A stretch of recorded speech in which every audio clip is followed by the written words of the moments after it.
Hey everybody, good evening, and tonight let's talk about the sonic differences that I hear between the Bluesound Node N130 and the Lumin U1 Mini. Of course, the Lumin U1 Mini is an older product. It's been out for a while. I want to say around 2017 or 18 it came out, so it's about 5-6 years, maybe 7 years old at this point, but it's still functional, it still works. It actually, as soon as I plugged it in the first time, it received an received an update and updated itself, and it's been working flawlessly. The app for the Lumin app for Android is straight trash.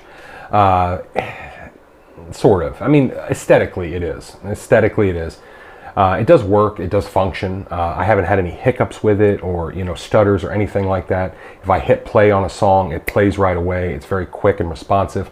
However, it is very outdated aesthetically. It looks like something that's from like 2013 or something like that. Kind of an old style Android app. Now, I'm an Android user. Perhaps the iOS app is better. I don't know. Seems like with Lumin, a lot of people tend to use iPads with it, probably because you get a better cover flow. You get better integration of menus and things like that on the bigger screen versus like a small handheld phone, obviously. Now, of course, the Bluesound is running Bluesound, BlueOS, and it works well. It functions well. It's everything you've come to expect, and integrates basically every service under the sun. The Lumin has nowhere near that level of integration. It has Tidal, Qobuz, Spotify, like an internet radio, but it's curated internet radio. It's only like high-res internet radio. You can't just select something random, but it does function. It does work regardless. When it comes to outputs, I've been running the Bluesound coaxially into the Shit Modius DAC, and the Lumin U1 Mini optically into the Shit Modius DAC. Now, I've done that mostly because that way I have the ability to just hit the input button on the Modius and cycle between that very quick and very easy. But also, the Lumin is a streamer only, so it only has digital outs. It does not have any sort of built-in DAC, so it requires an external DAC. And it does have a lot of options for audio out. It has USB, it has a BNC, coaxial, ASEBU, and of course optical. 5 different ones. I've tried them all, apart from the ASEBU because I don't have a cable to support that, but oddly enough, I prefer the optical. I'm using a WireWorld Supernova optical cable. Very, very nice. The best optical cable on the market, in my opinion, and I prefer the sound of that versus the USB out, or the coax out, or even the BNC out for that matter. Now, of course, with the Bluesound, I'm using the coax out. Again, that way I can just sort of switch between the two. Sonic differences. What do I hear between the two? Now, again, bear in mind, I'm using an external DAC. And I will say that the sonic differences are very close. Extremely so. Almost nitpickingly so. But after a couple of weeks, 2-3 weeks of having it and kind of playing them every day after I get home from work and kind of listening and what have you, here's the conclusion I come to. Okay, and it's most readily apparent when I hook it up to my high-end system. Now, I'm using kind of a little budget system.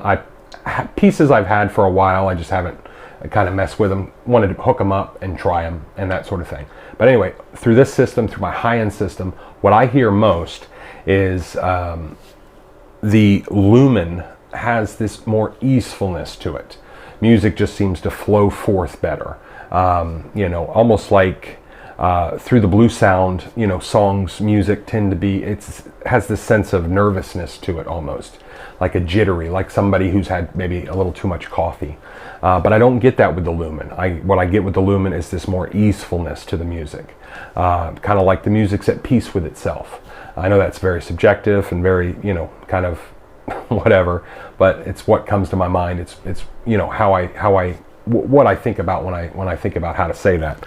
Now, of course, that being what it is, it is very, very, very close. Oddly enough, as well, for whatever reason, the Lumin, I tend to find it has better left to right separation over the Bluesound. I'm not sure why. And again, we're talking optical here. We're talking into the same DAC. The Lumin just has this better sense of left is left and right is right. And you get this better, I call it delineation. You get this better delineation of the stereo separation. Also, another thing in the Lumin's favor is both of these products have digital attenuation. and you can attenuate the volume digitally through the built-in BlueOS app or the Lumin app. Now, the Lumin app, a few years ago, they came out with this thing. I think it's called Lyra.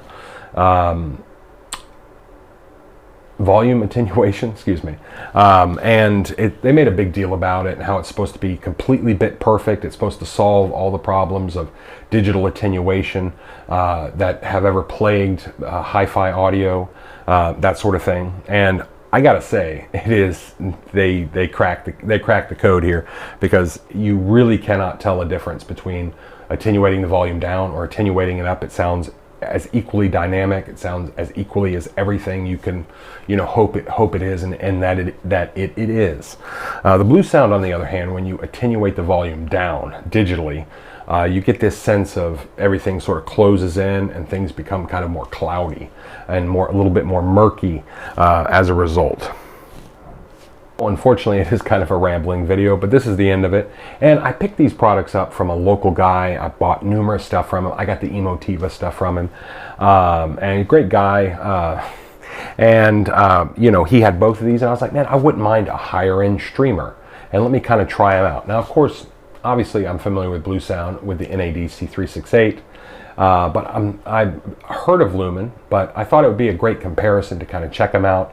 And at the end of this, I'm keeping the Lumin. The Lumin is far superior sonically. You just get this more easefulness to the music. It is definitely worth every penny.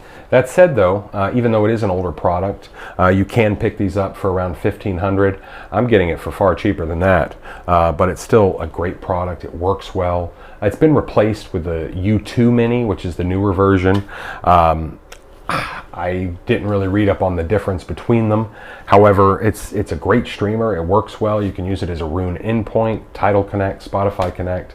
It basically covers most of the bases. Cobas integrates as well. So it's definitely a great product and definitely gets my thumbs up. And yeah,